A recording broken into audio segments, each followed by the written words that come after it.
गोटे दिन अखा ता सांगମାନଙ୍କ सहित जंगलକୁ ବୁଲିବାକୁ ଯାଇଥିଲା। ଅଖା, ବର୍ଷା, ବଣି ଆଉ ନୁଗୁଡ଼ା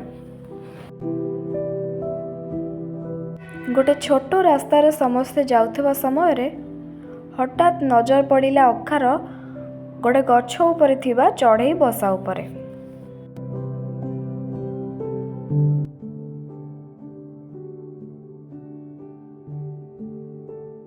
ତାର ନଜର ପଡ଼ିଲା ସେ ଚଢ଼େଇ ବସା ଉପରେ।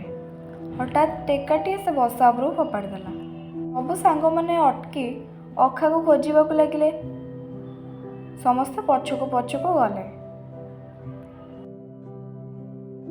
ବହୁତ ବାଟ ଚାଲିକି ଗଲା ପରେ ନଜର ପଡ଼ିଲା ତାଙ୍କର ଏକ ଚଢ଼େଇ ବସା ପାଖରେ ଅଖା ବସିଛି।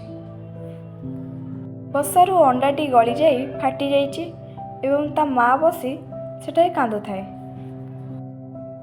ନଟୁ ରାଗିକି କହିଲା, ତୁ କ'ଣ ପାଇଁ ସେ ବସାକୁ ଭାଙ୍ଗିକି ଚଢ଼େଇକୁ କଷ୍ଟ ଦେଲୁ? ବର୍ଷା ମଧ୍ୟ ରାଗିଗଲା। ସମସ୍ତେ ମିଶି ତାକୁ ଗାଳି କଲେ। କାରଣ ଆମର ଯେମିତି ଜୀବନ ଅଛି ତାର ମଧ୍ୟ ଜୀବନ ସେମିତି ଅଛି।